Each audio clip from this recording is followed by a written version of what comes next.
자, 이어서요 저희가 특징적인 종목 두 개를 좀 집중적으로 들어가 보는 시간입니다. 우리 장우진 전자공진생 팀장과 함께 자 특징주들 집중 분석 가보도록 하겠습니다. 안녕하십니까? 네, 반갑습니다. 네. 첫 번째 종목 뭐부터 가도록 할까요? YMT부터 시작해 볼까요? 네, 오늘은 YMT? 좀 소외되는데 최근에 좀 부각을 받았던 종목 중에 하나입니다. YMT는 전자기판에 들어가는 화학 소재, 동도금 같은 소재를 만드는 회사라고 보시면 되고요. 반도체 기판 관련돼서 주목을 받고 있는 회사라고 보면 되는데 이 회사를 가지고 온 이유가 최근에 기관의 수급이 굉장히 좋습니다. 지난주 금요일만 하더라도 투신을 중심으로 해서 한 35억 원 정도의 순매수가 들어왔는데 이 종목 개별적으로 해당하는 것 중에서는 이제 3년 내 1위 정도의 그러니까 기관 순매수였습니다. 그래요? 네. 그러니까 이 회사에 대해서 기관의 순매수가 그렇게 막 강하지 않았다가 갑자기 기관 순매수가 들어오고 있다는 얘기고요. 이만큼 기관 순매수가 들어오고 있다는 건 그만큼 시장에서 관심이 있다라는 걸로 해석할 수 있는 거죠. 그러니까 그러면 이제 왜 여기에 대해서 관심을 갖냐라는 건데 일단 이 회사가 주력적으로 하는 건 뭐냐면 표면 처리, 그러니까 최종 표면 처리 화학 소재를 합니다. 동도금을 기판. 네. 이 기판의 동도금을 하기 위해서 금도금, 동도금을 하기 위해서 그 소재, 그 도금을 하기 위한 소재를 만든다고 보시면 되고 대표적으로 이제 소프트 이닉이라고 하는 제품을 하고 있는데 이거는 이제 FPCB라고 해서 연성 PCB에 도금을 위한 재료라고 보시면 되는데요.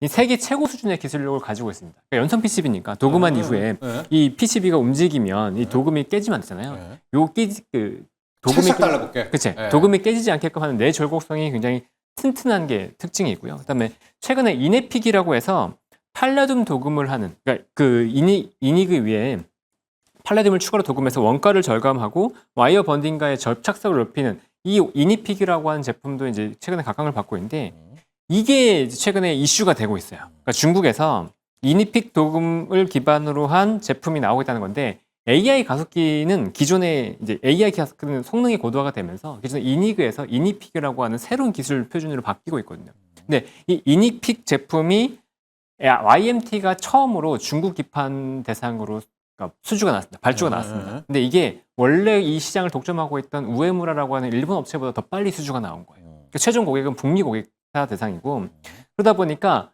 이니픽 기반으로 기술력을 인정받았다. 그리고 새로운 시장에서 기존 업체보다 더 빨리 나갔기 때문에 이 시장 확대에 대한 기대감을 YMT가 가져갈 수 있다는 게 좀 높게 평가가 된 것 같습니다. 그러면서 이제 주가가 많이 올랐다고 보고 있고 또 이 회사는 유리기판과도 연결이 돼 있어요. 그러니까 왜냐하면 지금 유리기판이요 시세가 쭉쭉쭉 나고 있어요. 필옵틱스부터 해서 제가 바로 물어보려고 했거든요. 약간 연관이 없나? 있습니다. 그러니까 TGV 공정 이후에 보면 TGV가 유리기판을 이렇게 뚫는 거잖아요. 뚫는 이후에 거기 이 구멍에 비아필이라고 해서 여기 도금을 해야 되는데 그 도금을 하는 화학 소재도 이 회사가 갖고 있고 그 도금 자체는 자회사라고 하는 YPT에서 또 이 사업을 하고 있거든요. 그래서 유리기판과 연결이 돼 있습니다. 그래서 유리기판 쪽으로 수혜가 된다고 보면 되고 아이폰 17과도 연결이 돼 있어요. 아이폰 17에 보면 삼성전기랑 LG이노텍이 소재를 공급하기 때문에 삼성전기랑 LG이노텍은 여기 카메라 모듈을 만들잖아요. 모듈이죠. 네, 카메라 모듈 당연히 수요가 늘어나겠죠. 아이폰 17이 잘 팔리니까. 그걸 통한 YMT 실적 호조가 전반적으로 기대가 된다. 그리고 또 자산 매각이 최근에 있었어요. 8월에 자산 매각이 있었기 때문에 송도의 본사를 이전하는 과정에서 기존에 있었던 공장들을 매각하면서 현금 유동성도 개선될 걸로 예정이 되어 있거든요. 그렇기 때문에 전반적으로 실적도 나쁘지 않을 것 같고 그다음에 상황 자체 전반적인 상황, 현금 상황도 나쁘지 않고 앞으로의 실적 성장에 대한 기대감도 있고 하다 보니까 이 회사에 대한 관심이 시장에서 좀 더 있다. 그리고 지금도 또 추가적으로 계속 관심을 가져도 된다라고 생각을 하고 있습니다. 네.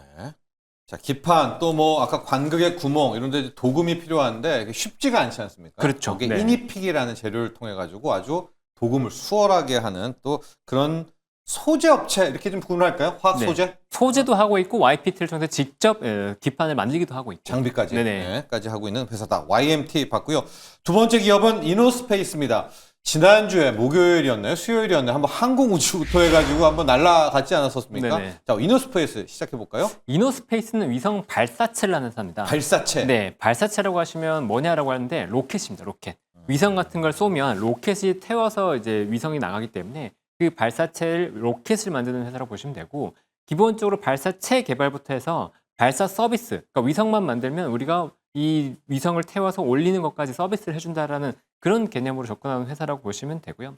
2017년 설립한 회사로서 뭐 업력이 그렇게 길지는 않습니다. 근데 나름 기술력을 가지고 있는데 이 회사가 발사체 관련해서 하이브리드 로켓을 개발하고 있어요. 하이브리드 로켓이면 무슨 말이냐고 하실 수 있는데요. 그러니까 로켓의 지금 연료를 보면 고체 연료가 있고 액체 연료가 있습니다. 근데 고체 연료는 안정성이 특징인데 추력을 조정할 수가 없어요. 그러니까 고체 연료에 불을 한번 붙이면 여기에 어떻게 이 화력을 조절할 수가 없는 거라는 거죠. 근데 액체 연료 같은 경우는 추력 조절은 가능한데 대신에 안정성이 떨어진다는 이슈가 있거든요. 이 두 개의 장점을 같이 결합한 형태의 하이브리드 로켓을 만들었다는 게 이 회사의 특징이고요. 또 2023년에 이 회사가 한빛TLV라고 하는 로켓을 만들어서 민간 업체로는 최초 시험 발사체에 성공했습니다. 그러니까 아직 상업 발전은 못했지만 시험 발사체 같은 경우는 민간에서는 최초로 성공했다는 데 굉장히 의의가 있고요. 그러니까 이 회사는 분명히 기술력도 있고 앞으로의 성장 가능성도 있는데 문제는 뭐냐면 이 회사 작년에 상장했어요. 작년에 한 500억 정도 이상의 자금을 조달하면서 상장을 했는데 최근에 유상증자를 통해서 또 한 400억 정도의 자금 조달 이슈가 있었습니다. 그래서 주가가 급락했었는데요. 그렇네요. 다시 최근에 주가가 반등이 나왔습니다. 근데 주가가 그러니까 최근에 유상증자를 했던 이유를 보면 이 회사가 원래 상업화하겠다고 했던 로켓 발사가 좀 지연이 됐어요. 그리고 고흥 시험장에서 그러니까 고흥 시험장이라고 하는 곳에서 난공사가 발생하면서 여기 R&D 비용 같은 것들이 더 들어갔다. 그러니까 투자 비용, 기술 투자 비용이 더 들어갔다고 보면 되고요. 그다음에 발사 서비스 경쟁력 확보를 위해서 선제적 투자가 들어갔습니다. 그러니까 여러 가지들이 겹치면서 추가적으로 자금 조달 이슈가 생겼는데 그럼 이 회사가 진짜 문제가 있는 거냐라고 보기에는 미국에 있는 로켓 업체들도 상당수가 기술 개발 과정에서 유상증자를 계속 지속적으로 하고 있어요. 상업화 이전까지는 돈이 들어갈 수밖에 없는 비즈니스이기 때문에 그런 것들은 어느 정도 익스큐즈를 할 필요가 있다라는 거죠. 그럼 우리가 관건으로 생각해야 될 건 뭐냐면 이 회사가 진짜로 상업화에 성공할 것이냐라는 건데 뭐 올해 지금 4분기 정도의 상업화를 예정하고 있기 때문에 거기에 대한 기대감을 가져갈 필요가 있다. 그리고 만약에 상업화에 성공한다 그러면 최근에 에리오라고 해서 저궤도 이상 굉장히 많이 발생을 하고 있잖아요. 그리고 이 저궤도 이상 같은 경우에는 수명이 3년에서 5년밖에 되지 않기 때문에 이 수요가 늘어나는 것 플러스 교체 수요까지 계속 존재하기 때문에 상업화 위성만 된다고 한다. 상업화만 성공한다 그러면 수요는 폭발적으로 증가할 수 있을 만한 상황입니다. 근데 우리가 지금 그렇게 하려고 하잖아요. 그렇죠. 네, 상업화. 그렇죠. 위성통신을 대거 쏘려고 하지 않습니까? 그렇죠. 저궤도 위성을. 네. 그래서 이노스페이스가 만약 성공만 한다면 될 수 있을 텐데 그럼 성공했을 때 진짜 될 수 있냐? 이 회사가 수주를 받을 수 있냐라고 본다면 지난주 금요일에 수주가 나온 거죠.